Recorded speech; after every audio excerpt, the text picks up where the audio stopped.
In Madrid's Oriente Square, a massive rally on the first anniversary of General Franco's death.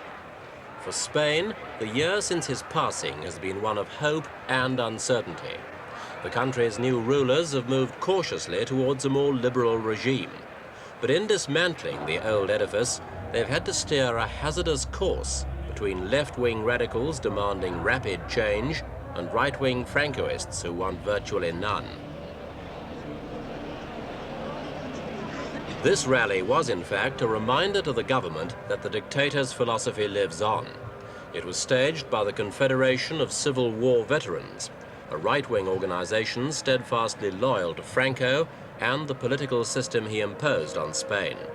Pamphlets were handed out beforehand, urging Spaniards not to agree to the destruction of their fatherland. The crowd of 70,000 was soon in full voice, making their ritual response to the invocation of their dead leader. The Phalangist battle hymn, Face to the Sun.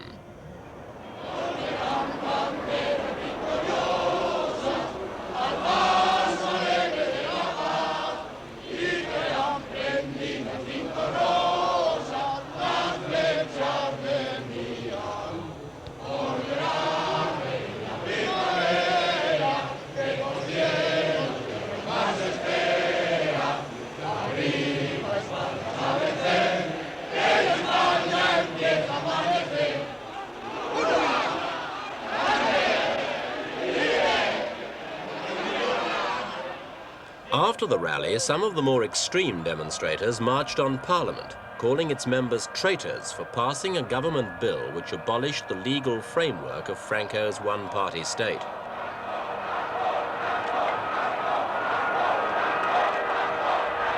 The bill is the most important single reform since Franco died. It's been pushed through Parliament by the 44-year-old Prime Minister Adolfo Suarez, who took office last July. Senor Suarez is a former leader of the National Movement, the only political party Franco allowed. So he was well placed to persuade many hard-line Franco supporters to accept the reform. The bill clears the way for parliamentary democracy in Spain. Next year, there'll be multi-party elections for a new two-chamber parliament that will be much more democratic than Franco's old rubber stamp assembly, in which less than a fifth of the deputies were elected by the public. But first, the Suarez plan has to be approved by a referendum on December 15th.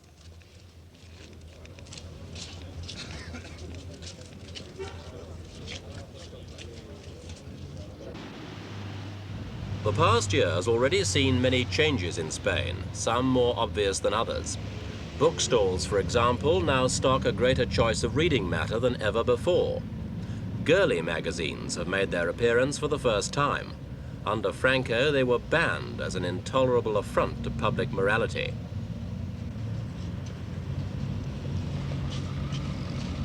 More seriously, the relaxation of censorship has meant the appearance of publications that openly attack the government.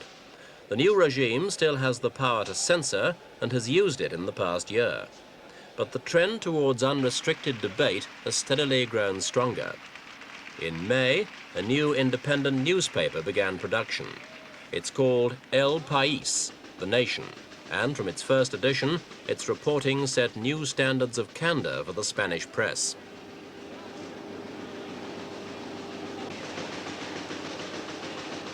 El País's first editorial argued that a new prime minister was needed to speed up plans for democratic reform. Since then, the paper's gone from strength to strength, and with a circulation of 100,000, it's now the fifth largest daily in the country.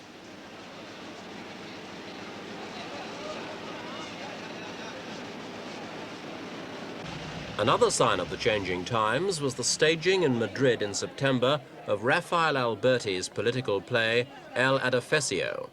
The author, a communist who lives in exile in Rome, wrote the work during the last war.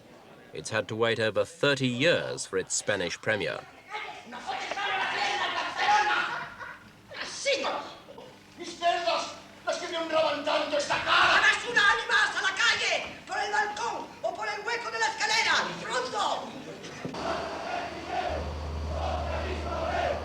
This tide of liberalization has brought some long-time exiles home to Spain, men like José Mata, a hero of the doomed Republican cause in the Civil War.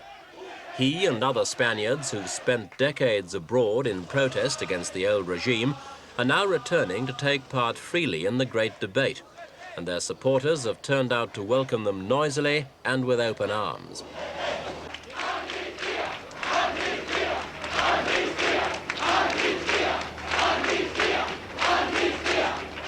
Another exile was Pedro Cristobal, like Mata, a Republican veteran. He was imprisoned by Franco after the Civil War, but later became a leader of the communist-dominated workers' commissions, the illegal trade unions.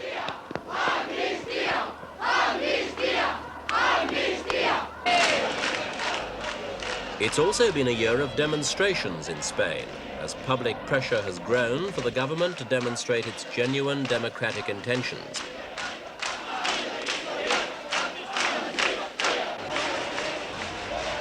These demands bore fruit at the end of July.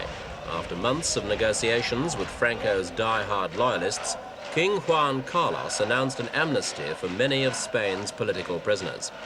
It didn't cover those convicted of crimes of violence, but many people imprisoned solely for their political beliefs have since been released.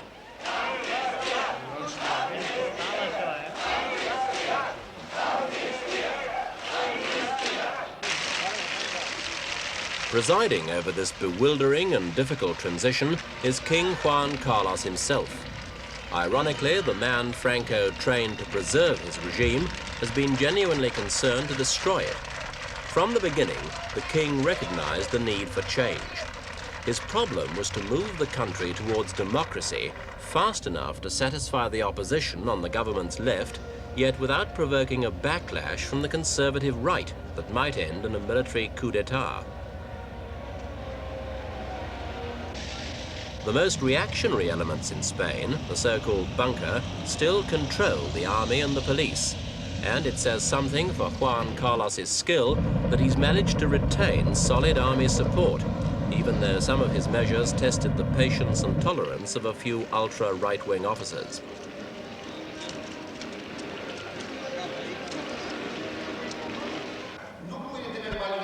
The views of these arch-conservative leaders are shared by a considerable number of Spaniards in the older age groups. Phalangist meetings are usually well attended. The message that goes out from them is that Spain will lay itself open to chaos and eventually communism if Franco's policies are abandoned, and so bring down on itself all the horrors the Civil War was fought to avoid.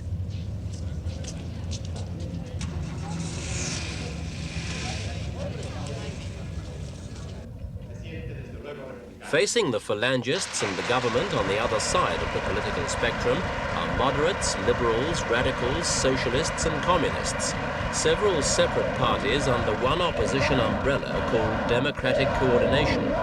The largest single opposition group is the Spanish Socialist Workers' Party, the PSOE. They claim the changes so far are not enough. They want complete freedom of speech and assembly, the release of remaining political prisoners, the legalization of the Communist Party, and the abolition of what they call the repressive machinery of dictatorship. They're thinking of boycotting the referendum, and if their demands are not met, next year's elections as well. On both economic and political fronts, the governments also run into trouble from organized labor, with a series of strikes throughout the country staged by the unofficial trade unions, the workers' commissions. At various times, Spain's industry, transport, docks and postal services have been brought to a standstill. The political overtones were most apparent in the action of Madrid's 8,000 busmen, who walked off the job in October and stayed out for a week in a display of defiance that had the police breaking up their meetings and arresting their leaders.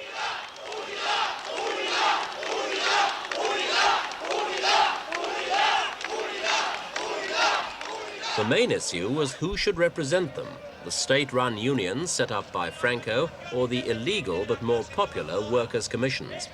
The workers eventually had to accept the official line. But among government plans for reform are provisions for legal independent trade unions.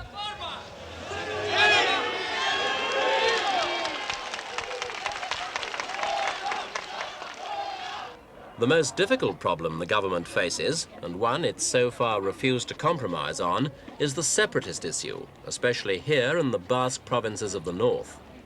The demands of these people for a bigger say in their own affairs range from full independence to milder claims for some kind of regional autonomy within the Spanish state. The issues accounted for most of the violence in the past year, in which 40 people have been killed in the name of political freedom or repression. Alternatives to Basque terrorists do exist. This is one, the Basque Socialist Party, which held its first open meeting near San Sebastian in November, even though it's still technically illegal. It's more moderate groups like this that the government may have to deal with to achieve the isolation of Basque terror organizations like ETA.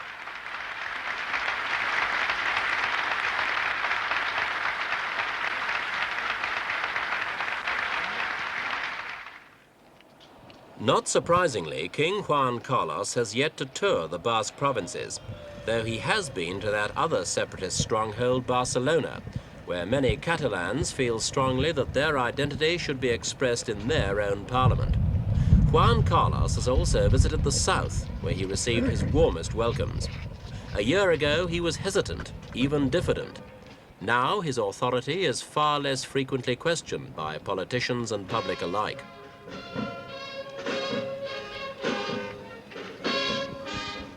When the king came to the throne last year, cynics in Madrid dubbed him Juan Carlos the Brief.